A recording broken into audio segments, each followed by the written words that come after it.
نحمده ونصلي على رسوله الكريم اما بعد فاعوذ باللہ من الشیطان الرجیم بسم اللہ الرحمن الرحیم رب اشرح لی صدری ویسر لی امری واحلل عقدۃ من لسانی یفقہوا قولی رب زدنی علما اللہم ربنا زدنا علما اللہم ارنا الحق حقا وارزقنا اتباعہ وارنا الباطل باطلا وارزقنا اجتنابہ آمین یا رب العالمین۔ آج ہم پڑھیں گے آیت نمبر 31۔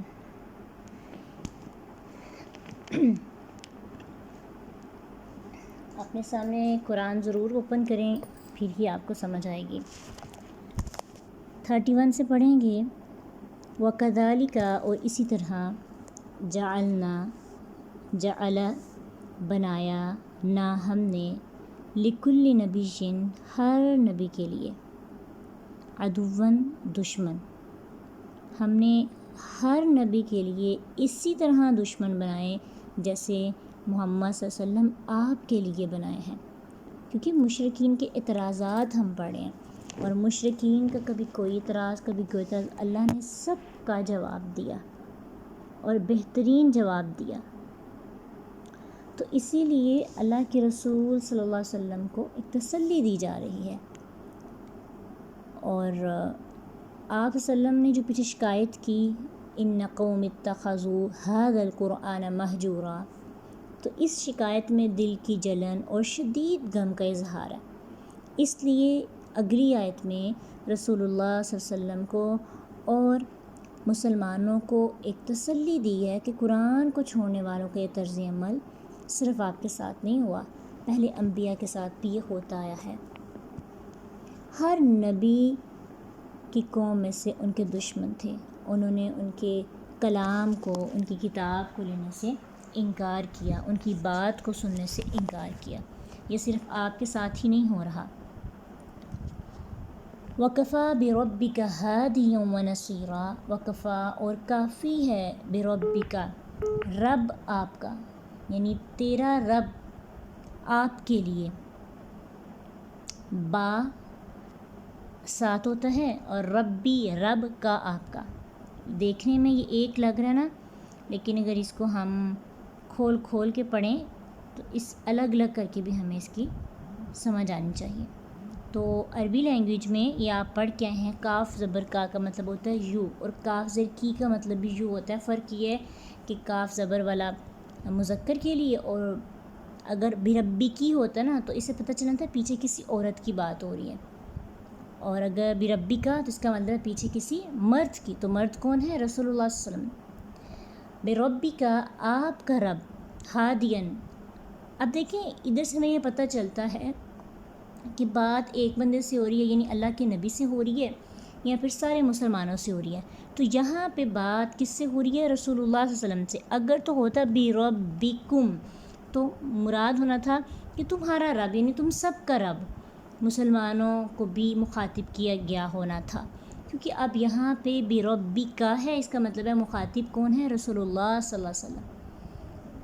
تو نبی صلی اللہ علیہ وسلم کے لیے تسلی، اس کے بعد جو بھی قرآن کو پڑھتا ہے ان کے لیے اس میں کیا تسلی ہے۔ ہادین ہدایت دینے والا، ونصیرا اور مدد کرنے والا۔ اس میں آپ صلی اللہ علیہ وسلم کو دو بشارتیں دی گئی ہیں۔ ایک وہ ہے کہ جو لوگ آپ پر اعتراض کر رہے ہیں ان میں سے دیکھیں ہادی اور نصیر، ٹھیک ہے، یہ دو بشارتیں ہیں۔ اللہ سبحانہ تعالیٰ جب اپنی صفت بیان کرتے ہیں تو صفت کا اس آیت کے ساتھ بڑا گہرا تعلق ہوتا ہے جو پیچھے بات ہوتی ہے۔ مثلا آپ نے کبھی لاسٹ پہ قدیر پڑھا، کبھی غفور الرحیم پڑھا، کبھی هو الرزاق، هو الفتاح پڑھا۔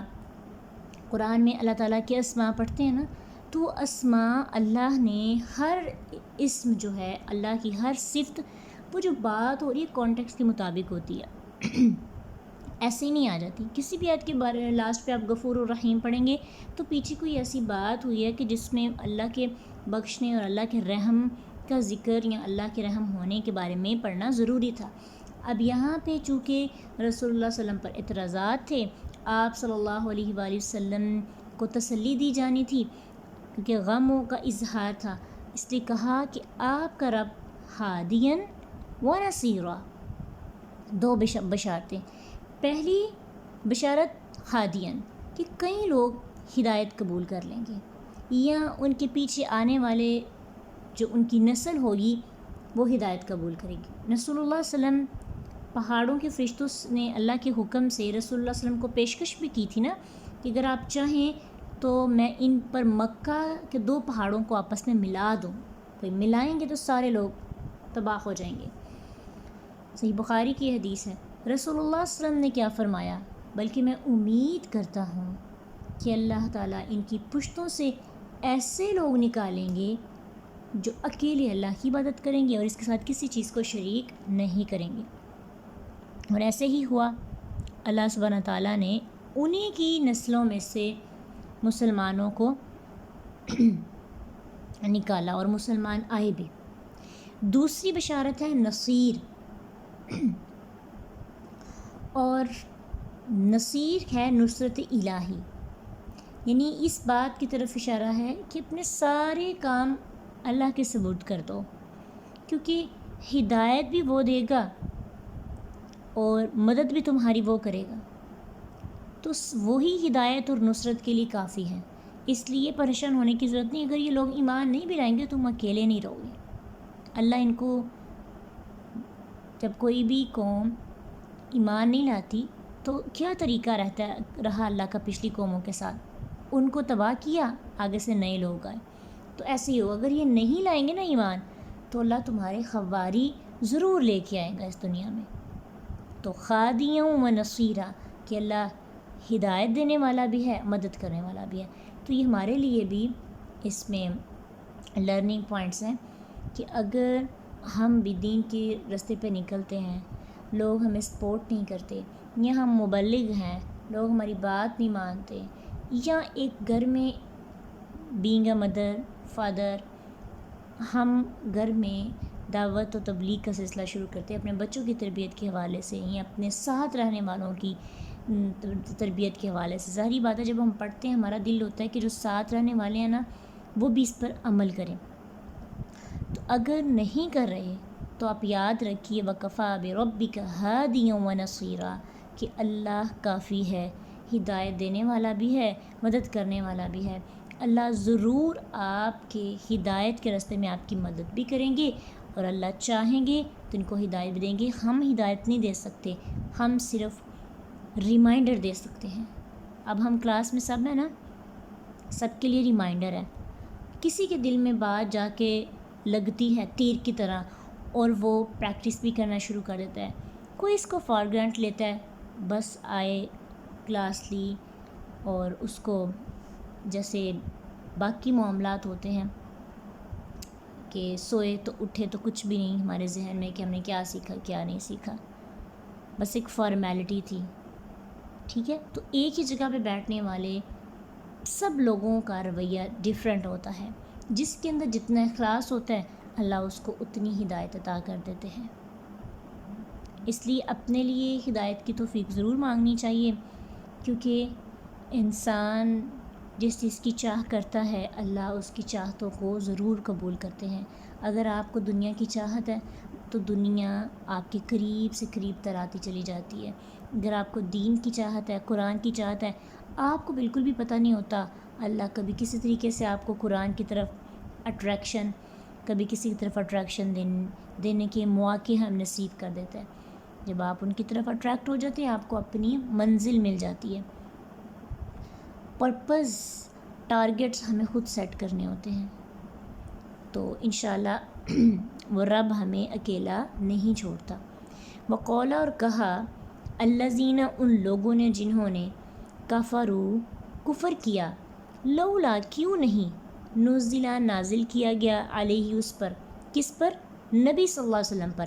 علیہم نہیں ہے، علیہم ہوتا تو ان پر اس کا ترجمہ ہونا تھا ان پر، یعنی سب مراد ہونے تھے. چونکہ بات رسول اللہ صلی اللہ علیہ وسلم کی ہو رہی ہے تو پروناؤن ہی استعمال ہوا ہے واحد کا. علیہ اس پر، القرآن قرآن، جملتاً اکٹھا، واحدتاً ایک ہی بار، جملتاً واحدتاً اکٹھا ایک ہی بار. کذالک کاف کا مطلب ہوتا ہے مانند. عربی لینگویج میں کاف کا کیا مطلب ہوتا ہے؟ مانند، تشبیہ دینے کے لیے استعمال کیا جاتا ہے.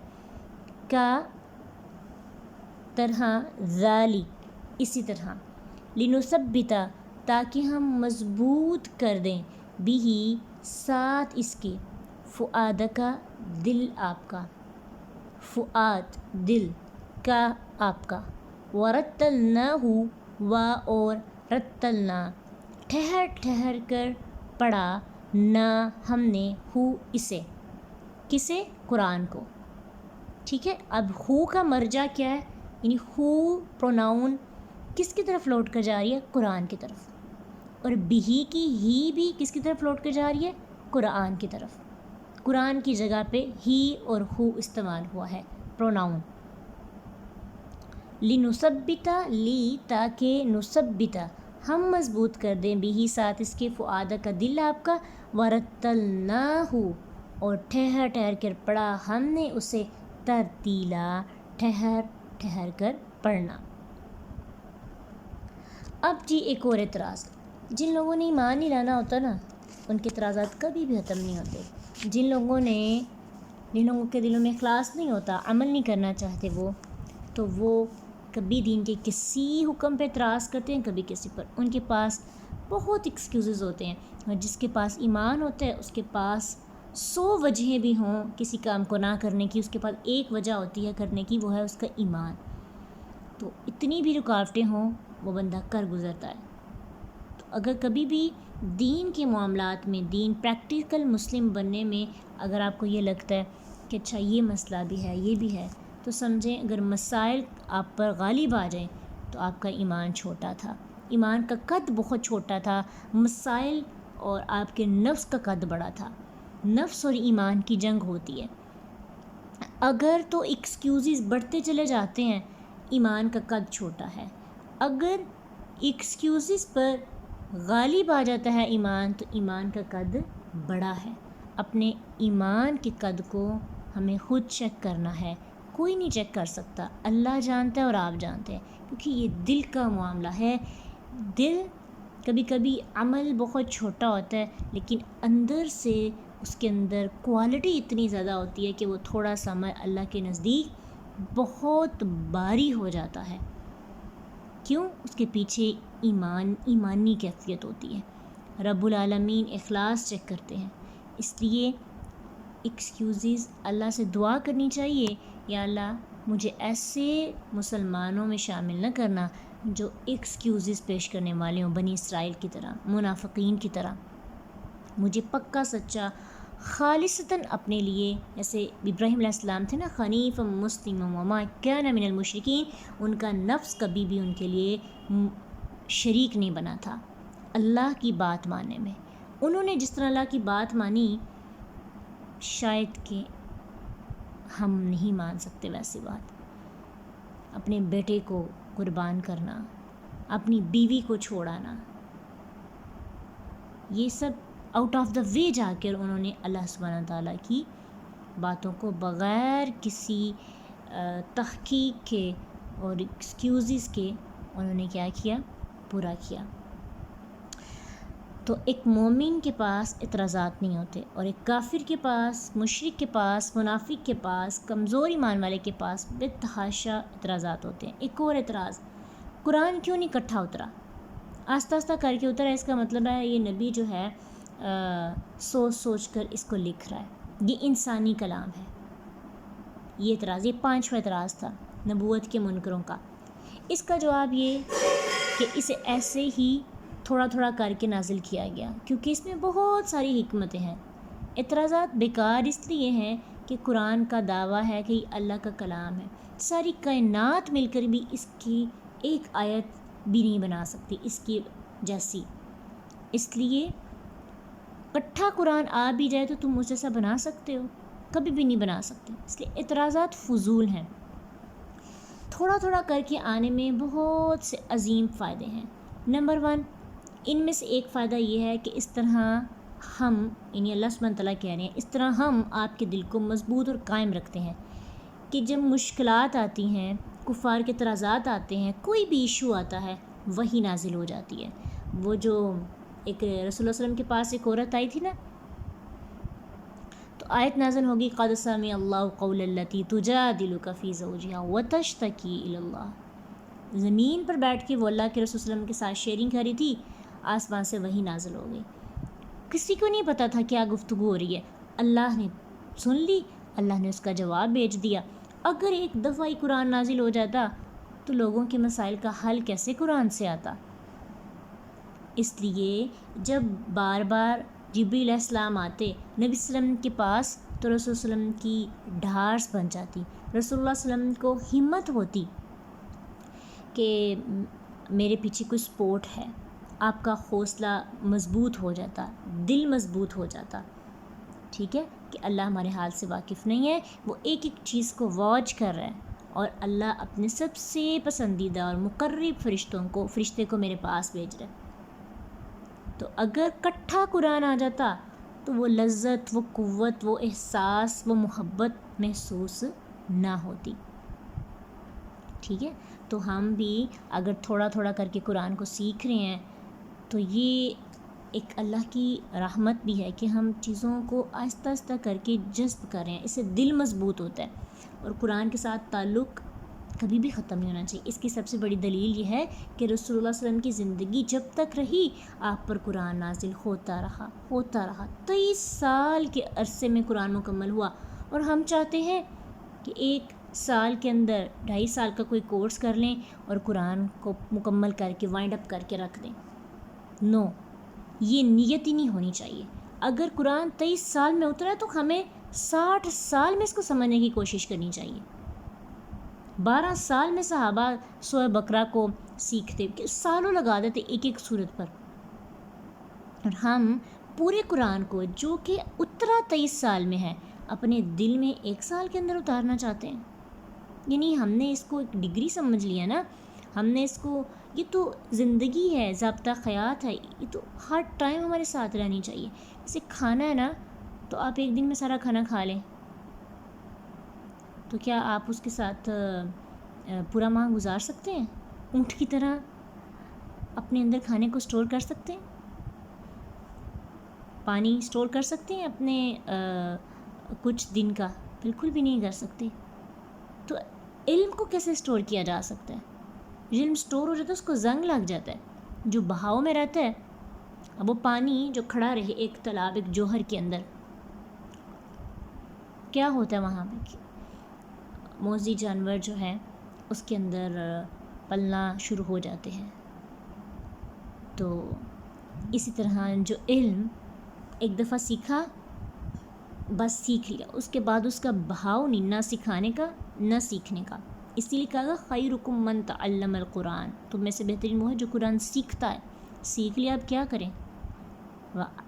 آگے بتا دیا خیرکم من تعلم القرآن وعلمہ، کہ یہ سلسلہ کبھی بھی ختم نہیں ہونا چاہیے، سیکھنے سکھانے کا ہمیشہ سلسلہ رہے۔ بس آپ یہی چیز ذہن میں رکھیں، آپ کو اگر پورے 1 سال میں 1 سورت بھی سمجھ آ جاتی ہے تو اپنے آپ کو شاباشی دیں، اور جلدی قرآن کو سیکھنے میں کبھی بھی نہیں کرنی چاہیے۔ یہ ایسی کتاب ہے جس کو تھوڑا تھوڑا کر کے سیکھا جا سکتا ہے، اور اس کا فائدہ تھوڑا تھوڑا کر کے سیکھنے کا یہ ہوتا ہے کہ یہ ہمارے جیسے اترا پرابلمس تھیں، ان کے سولوشنس تھے۔ اب دیکھیں، اگر ایک ہی دن میں پوری صورت سیکھ لیں تو کیا پوری صورت میں جو پرابلمس ہیں وہ ہماری زندگی میں ہیں ساری کی ساری ایک ٹائم پہ؟ علم آ سکتا ہے، تدبر نہیں آ سکتا۔ تدبر آپ کی حالات کے مطابق آپ تدبر کرتے ہیں۔ تدبر کا تعلق اندر جانے میں ہے، سمجھنے میں ہے، ٹھیک ہے؟ تو تھوڑا سا ریلیکس رہنا۔ الحمدللہ ہمارے جو افہام القرآن کے اسٹوڈنٹس ہیں بہت ریلیکس ہیں. کسی نے بھی کبھی نہیں پوچھا یا کہا کہ ہم نے جلدی سے ختم کرنا ہے، جلدی سے سیکھنا ہے، کیونکہ